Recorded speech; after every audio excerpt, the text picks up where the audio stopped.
Welcome, everyone, to this talk about a horror show about cell phones. I'm Jessica Shaw. I am so excited to be here to talk about this wonderful show. So let's bring out the people who actually did everything. Let's start with the creator, Alice Seabright.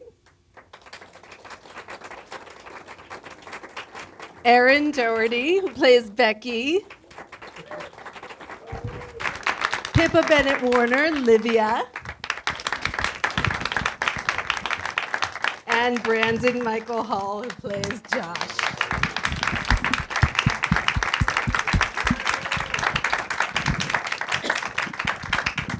Congratulations to all of you.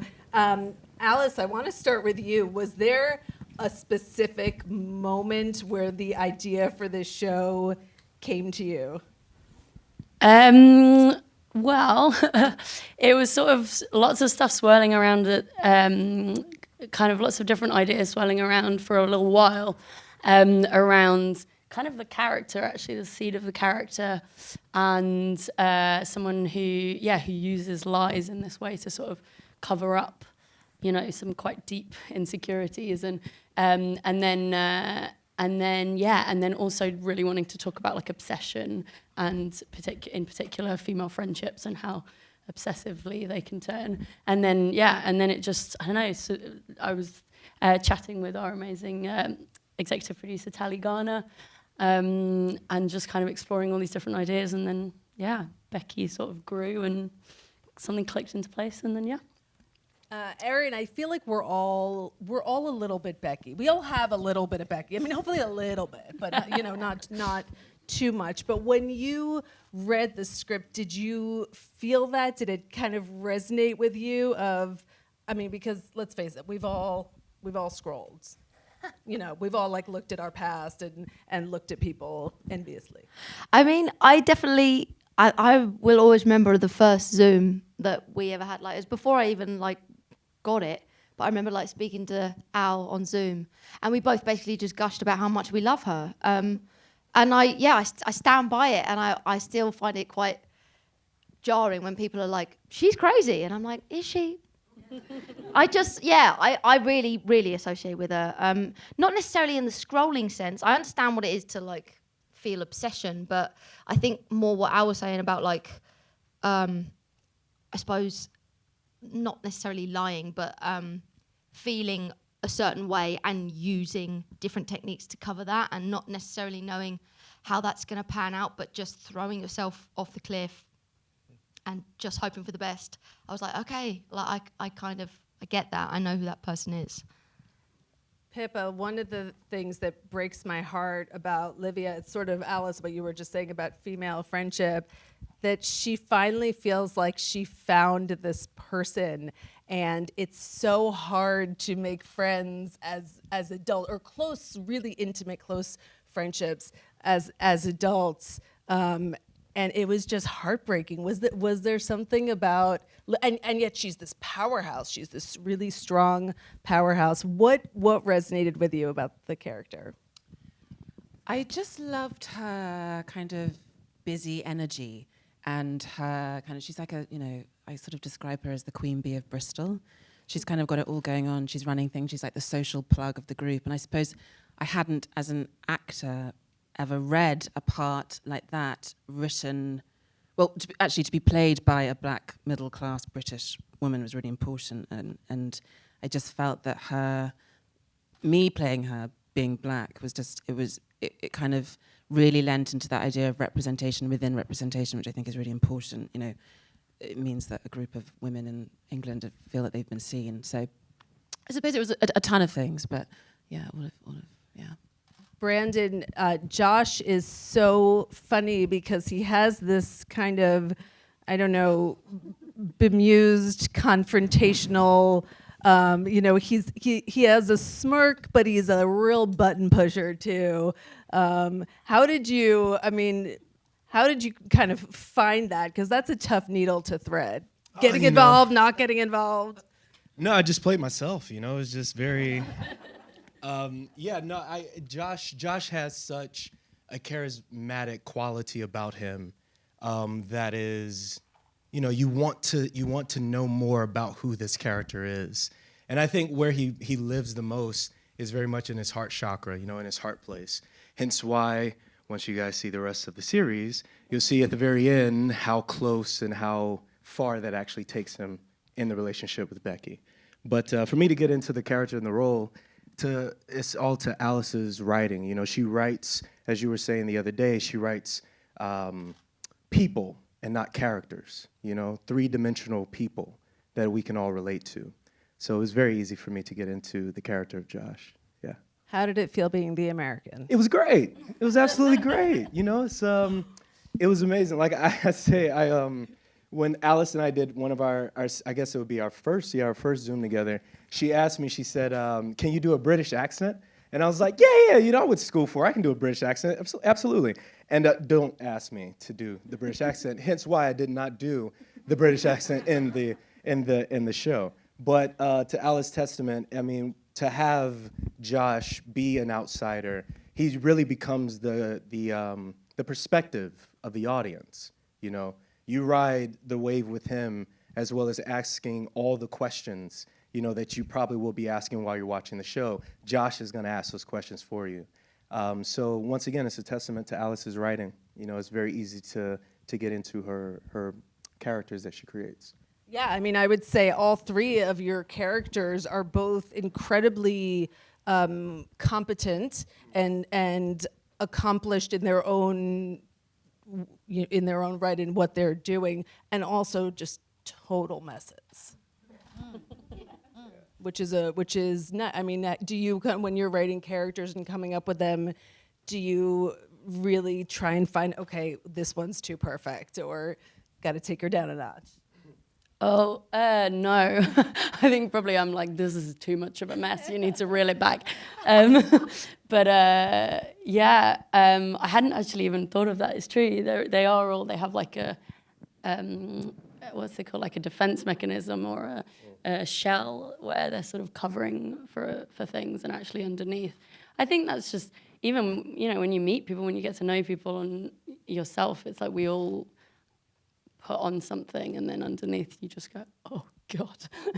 So I think that's the starting place, is who that person is underneath. And I think these guys are very kind, but really the way that like all of you guys just connected with that soft, like gooey, messy bit in the middle of whatever the character is presenting as, is, both, I think, what we probably bonded over when we first chatted about the characters, and then what you really like, they just sort of brought that to the screen in a way that's just incredible, and yeah, made me feel very lucky.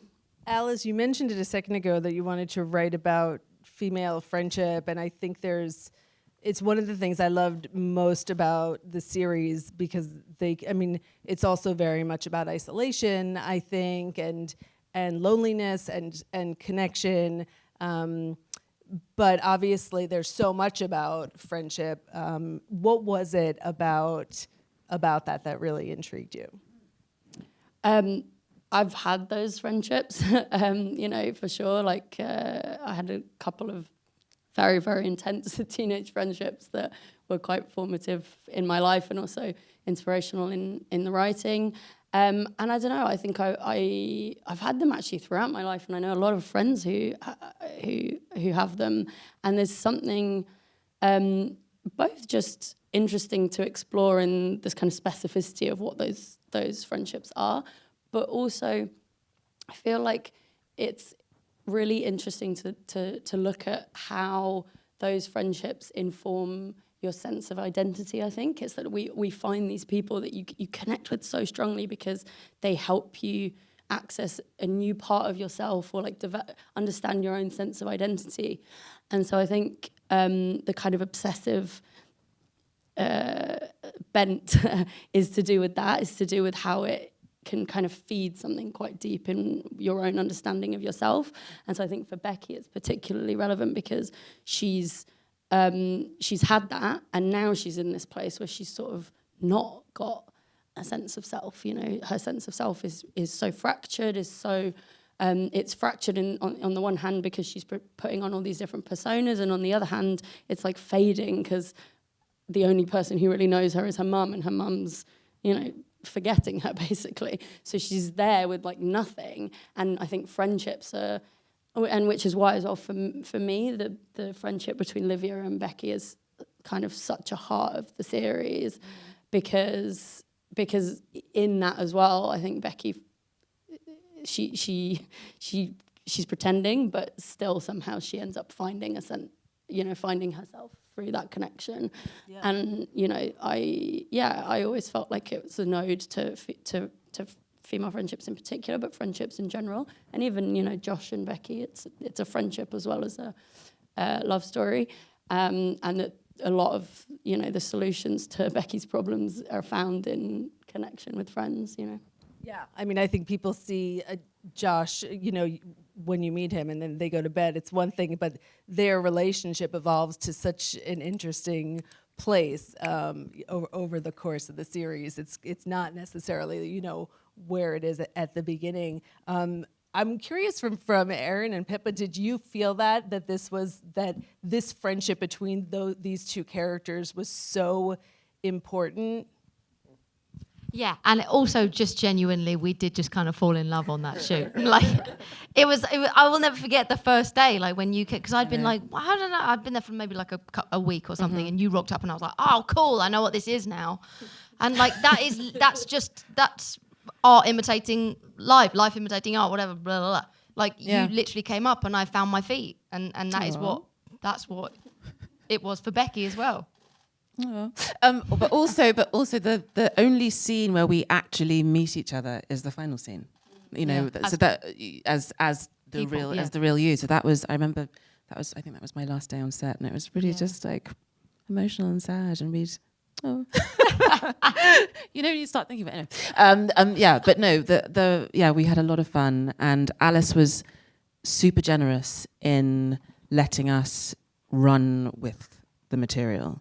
She really just handed over the characters to us. And sometimes, you do slightly think, if the writer is also directing and is also being the showrunner and is also executing, are they going to give you the freedom to play? And Alice was like, no, they're yours. Go and do what you need to do. And there'd be takes where she'd be like, don't even stick to script, just say what you think you might say. So it was a pretty like special job. Yeah, and we said that, like, I remember like saying that to you, like walking up the stairs back to the green room, being like, as if we get to do this. I know. It was rare, like it is rare to feel that collaborative. Yeah. Thanks, Al. Yeah, thank you. What's Thank you. What's that like to kind of create? I mean, I know I've spoken with Pippa and Brandon. I know that we were speaking about how you kind of create this backstory and you create this, so much about your characters from before they are on the show. Are you someone who likes to hands it off and just say, it's up to you guys now? Yeah, I mean, I really, truly believe in collaboration. And I think the way collaboration works is that when you find the right people, then it's easy. So, if you're working with the wrong people, collaboration can be a nightmare. But if you find the right people and of course I knew these, their work and, their talent, but also we have conversations and you find a point of connection, and you sort of go, okay, this person, I can trust this person because they on some level we're speaking the same language and trying to do the same thing. And then once that's in place, then it's easy. You can just let go and trust, and it's a lovely feeling. The fact that this is made during COVID feels especially, like a nightmare for you guys, and yet very for an audience, especially resonant, because I think so many of us did feel isolated and did have this, almost synthetic connection or technological connection to people because you couldn't have it in real life. And I was curious from all of you how that informed, the feeling on set and also your performances. Go ahead, Brandon. Go on, you guys. Yeah, you start.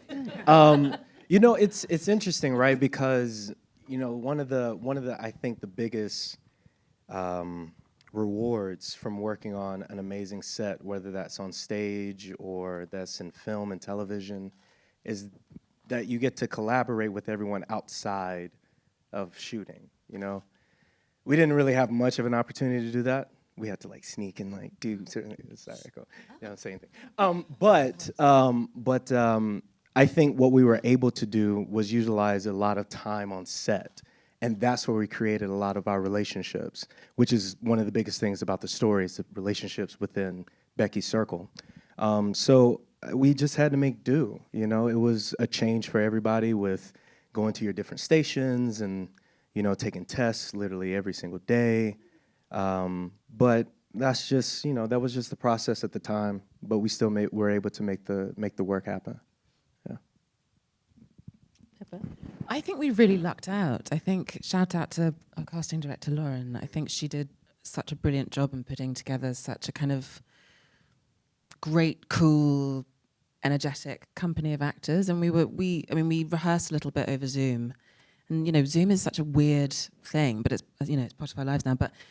And then we didn't meet each other until we were actually like on set about to shoot. So but there was already such a connection. And we were lucky because we were all wanting the show to be as good as it possibly could be. So everybody was like 2 feet in already at the beginning. But COVID, shooting in COVID was stressful. But I kind of like it's part of the experience for me now. So it's just like, you know, it's. And it's also that bonding thing of like, did you get that guy who shoved it right up your nose today? Yeah. Like, you know what I mean? Like, you have things to talk about when you first, you're like, oh God, yeah, I had that one. Yeah. You're like, no, they literally just like tickled me today. Like, it's great. It's a nice thing to talk about, you know? How about in the direction or even in the, I mean, did it feel just on a kind of deeper level? Did you feel like it sort of permeated the... It must have done, because it was a weird vibe. Like, you know, I'd been in a room writing for like 18 months or whatever, or 12 months. And I think a lot of the crew had not been on, you know, hadn't really been shooting. So there was definitely a weird energy where you were just kind of like, what has happened? Who are we? What is the world? What is life? Like, all of that must have permeated. I don't know. I couldn't say in what way. I found it, you know, it was fine and it was funny, but it was frustrating at times. Like, I had to wear a freaking visor for like 2 weeks. I was like, I would always do that. yeah, you know, the mask, I'd pull it off. So cute. Because these guys didn't have to actually wear the masks during the sort of, because obviously in scenes and stuff, but Right.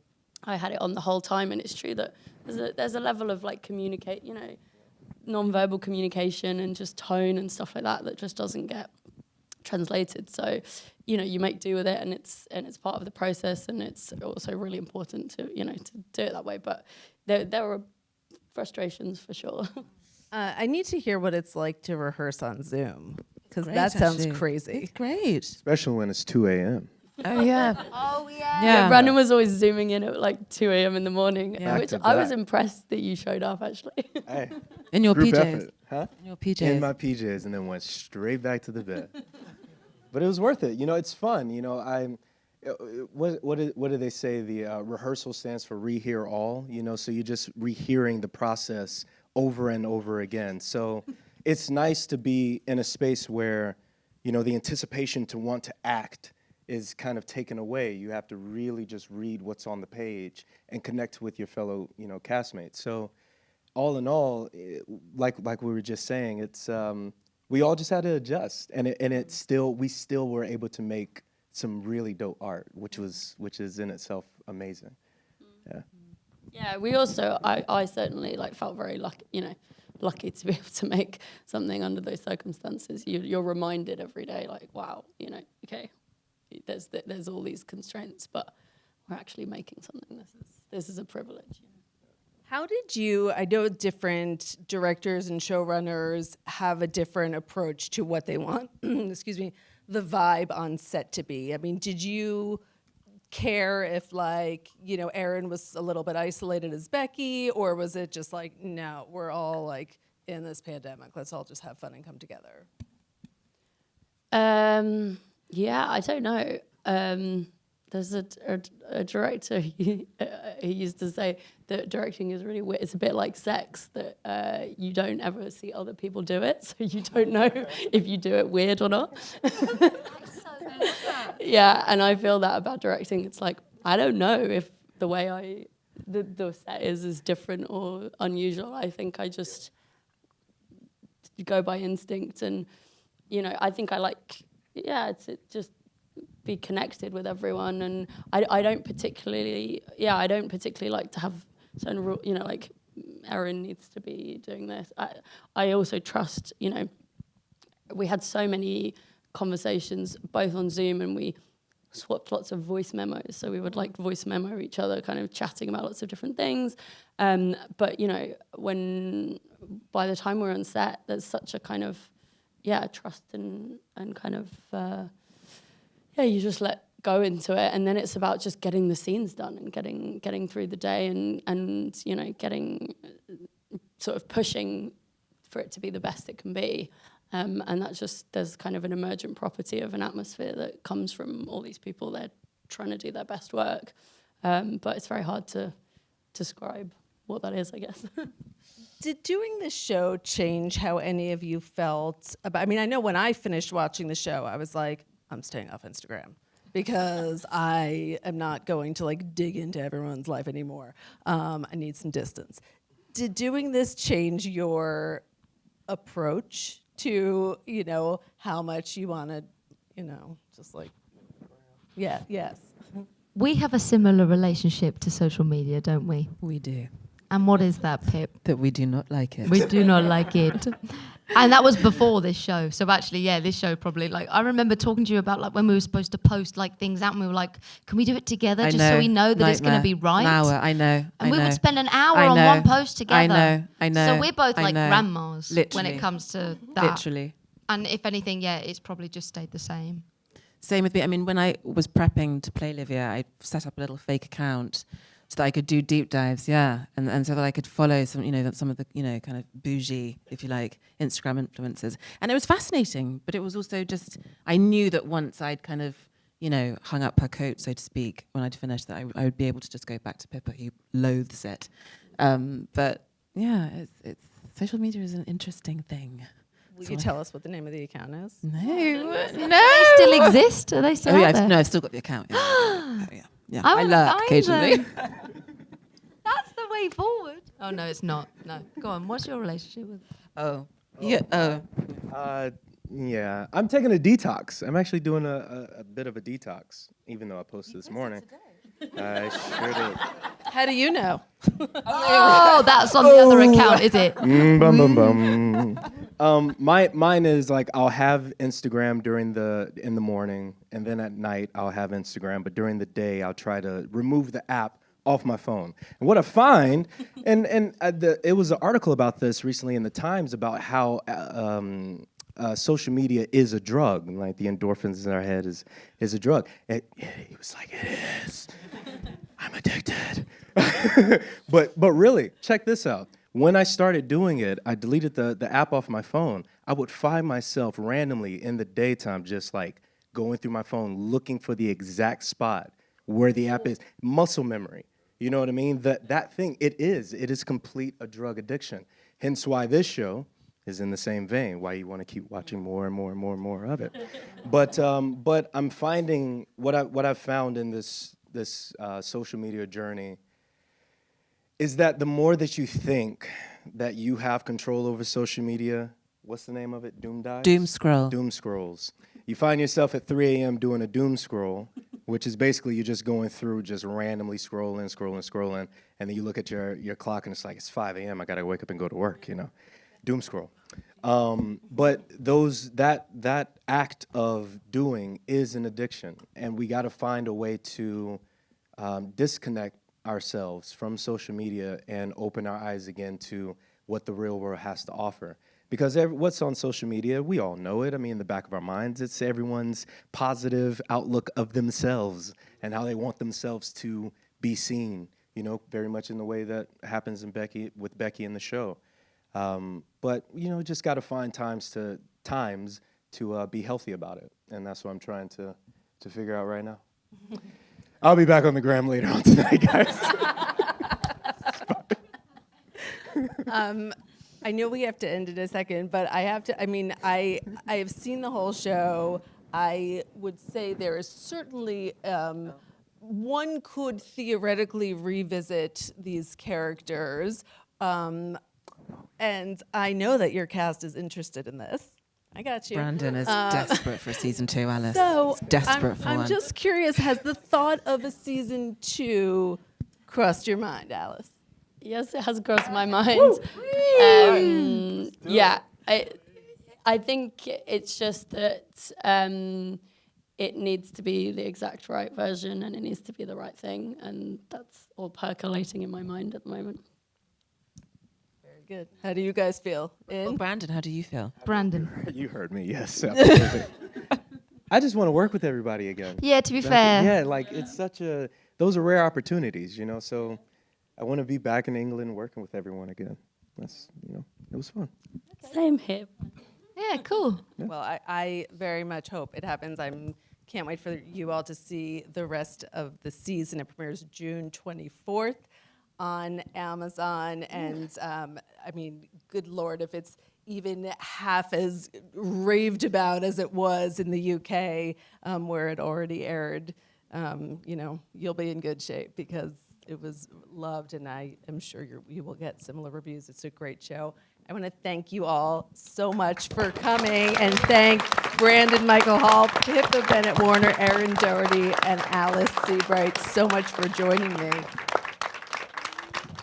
Have a good night, everyone.